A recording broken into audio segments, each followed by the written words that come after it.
तो दोस्तों भारत और जापान को लेकर के एक बहुत बड़ी खबर सामने निकल के आ रही है, जहां पर जापान ने भारत को कुछ ऐसा दे दिया है जिसके लिए पिछले कई सालों से हम चीन पर निर्भर हैं। जी हां दोस्तों, जापान की एक बहुत बड़ी कंपनी भारत में निवेश करने जा रही है। खास बात इस प्रोजेक्ट की यह है कि कंपनी ने पहले वियतनाम, चीन और ताइवान जैसे देशों को सिलेक्ट किया था अपने इस निवेश के लिए, लेकिन कंपनी ने भारत में बढ़ रही अपॉर्चुनिटीज के चलते भारत में इन्वेस्टमेंट की तैयारी कर ली है। जी हां दोस्तों, हम बात कर रहे हैं जापानीज कंपनी मित्सुबिशी के बारे में।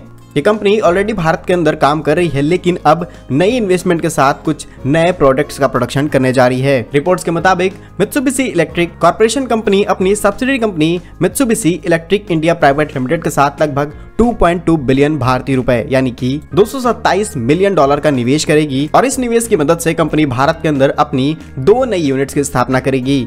इन यूनिट्स के अंदर inverters, automation, electric control system, Motors और भी बहुत सारे इलेक्ट्रिक पार्ट्स का प्रोडक्शन किया जाएगा, क्योंकि पिछले 2 सालों के अंदर भारत के अंदर इन सभी चीजों की डिमांड बहुत तेजी से बढ़ी है और भारत की कस्टम ड्यूटीज के चलते कंपनियों को इंपोर्ट करने में काफी संकट हो रहे हैं। इसके चलते कंपनियां भारत में ही प्रोडक्शन करेंगी, जिससे हमारे देश के लोगों को रोजगार मिलेगा और मेड इन इंडिया चीजों का प्रोडक्शन किया जाएगा। इसके अलावा कंपनी भारतीय बाजार में ऑटोमोबाइल सेक्टर में भी एक बहुत बड़ा योगदान देने जा रही है। इसके साथ साथ company food, pharmaceuticals, data centre, textile industry, इन सभी के लिए जो भी इलेक्ट्रिक इक्विपमेंट्स यूज किए जाएंगे उनका भी प्रोडक्शन करेगी, क्योंकि भारत के अंदर 8% से भी ज्यादा ग्रोथ देखी गई है। जानकारी के लिए आपको बता दें कि कंपनी ने 1990 में भारत के अंदर अपने प्रोडक्शन को शुरू किया था और कंपनी तब से लेकर के भारत में अभी तक काम करते आ रही है। और अब नई इन्वेस्टमेंट के साथ कंपनी अपनी 2 यूनिट्स, जहां पर पहली यूनिट पुणे में लगाई जाएगी और दूसरी महाराष्ट्र में, जहां पर पहली यूनिट 15,400 m² और महाराष्ट्र में 40,000 m² भूमि पर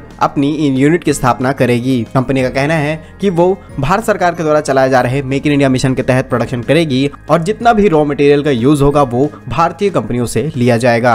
और कंपनी कुछ सालों के अंदर अपने नए यूनिट्स को भी लगाने के लिए तैयारी बना रही है, जहां पर air conditioning system, LED lights और भी बहुत सारे इलेक्ट्रॉनिक्स पार्ट्स का प्रोडक्शन किया जाएगा। जहां पर कंपनी 2 महीनों के अंदर अपने इस नई यूनिट के ऊपर काम शुरू कर देगी और रिपोर्ट्स बता रही हैं कि 2023 के दिसंबर से पहले यहां पर कंपनी अपनी यूनिट्स का इनॉग्रेशन करके प्रोडक्शन को स्टार्ट कर देगी। तो दोस्तों ये भारत के लिए एक बहुत बड़ी अपॉर्चुनिटी है। इसी के साथ में बहुत सारे ऐसे देश हैं जो इलेक्ट्रिक सेक्टर में बहुत अच्छा ग्रो कर रहे हैं। इसी के साथ में दुनिया की जितनी भी बड़ी कंपनियां हैं उनको लग चुका है कि भारत के अंदर आने वाला फ्यूचर बहुत ब्राइट है। और इसी को लेकर के चाहे चीन हो, ताइवान, कोरिया, जापान, अमेरिका, हर एक देश की बड़ी बड़ी कंपनियां भारत में निवेश कर रही हैं।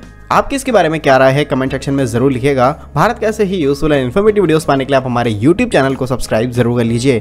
मिलेंगे हम आपको एक नई और इंटरेस्टिंग वीडियो में, तब तक के लिए वंदे मातरम, भारत माता की जय।